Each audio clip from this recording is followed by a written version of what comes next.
Всем привет и добро пожаловать на мой канал! Меня зовут Алина, и я помогаю студентам русского языка заговорить на русском более уверенно и естественно. Подписывайтесь на канал, если вы еще не подписаны, и ставьте лайк! Когда ты хочешь высказать свою точку зрения, обычно предложение начинается со слов «я думаю». Я думаю, это отличная и универсальная опция, и ее, конечно, можно и нужно использовать.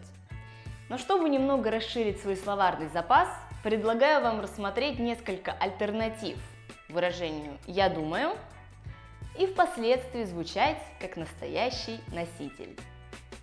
И первая альтернатива – это «я считаю». Обратите внимание на произношение. «Считаю» с «ч» превращается в «щ».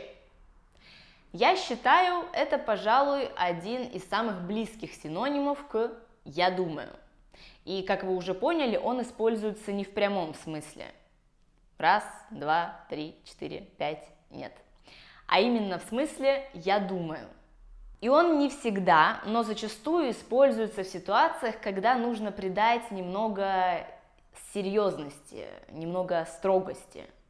Например, «я считаю, что это плохая идея». Второе выражение «мне кажется» тоже часто используется и вполне может заменить «я думаю». Например, «мне кажется, что на дорогу до аэропорта нужно заложить 2 часа. Вдруг в пробку встрянем». То есть «я думаю, что на дорогу до аэропорта нужно заложить 2 часа». «Как по мне» – очень распространенное просторечное выражение, которое используется в основном в разговорной речи. «Как по мне» – это платье смотрится гораздо лучше, чем то, которое ты надевала вчера.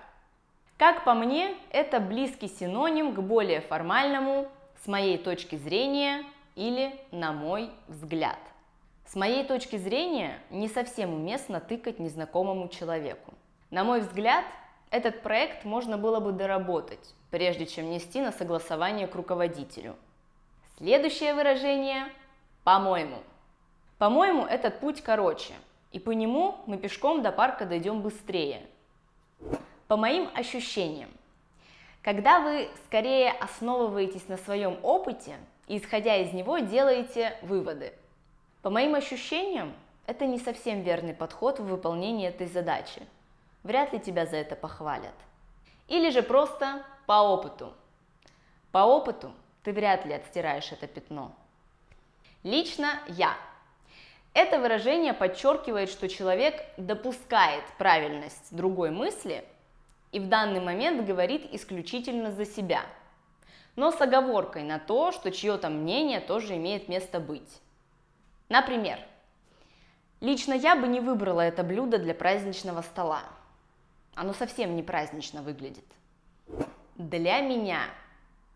Для меня прохладная погода ощущается гораздо приятнее, чем жара в 30 градусов.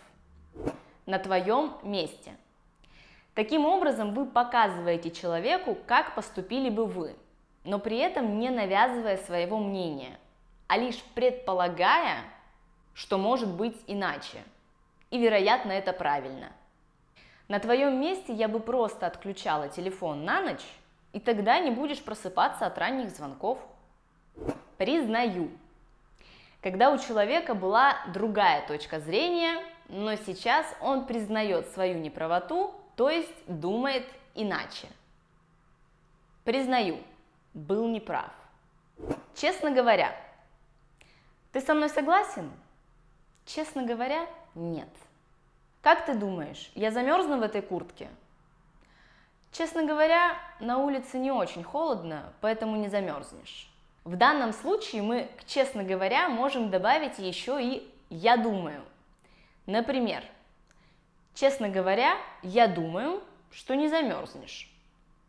Когда я добавляю «я думаю», я слегка подчеркиваю тот факт, что это лишь мои догадки. А в первом случае я показываю уверенность в том, что это как бы истина, потому что на улице действительно тепло, и я уверена в том, что ты не замерзнешь. И говоря про «я уверена», следующее выражение «я уверена». которое говорит само за себя. Я уверена, что никаких проблем не возникнет. И последнее выражение я бы сказала. Хотя эта вещь стоит гораздо дешевле, чем та, я бы сказала, что она гораздо лучше. Обратите внимание, что большинство из этих выражений, так же как и «я думаю», вводные, а значит на письме они обособляются запятыми. И на этом у меня сегодня все. С какими из этих альтернатив вы были знакомы ранее и как часто вы ими пользуетесь? Мой топ выражений это, наверное, как по мне кажется и по моим ощущениям. Вот их я использую чаще всего. Хотя и другими тоже пользуюсь нередко. Как всегда, надеюсь, вам было полезно, и вы вернетесь сюда ровно через неделю. Спасибо, что смотрели, и пока-пока! Или же просто по опыту. По опыту ты вряд ли отстираешь это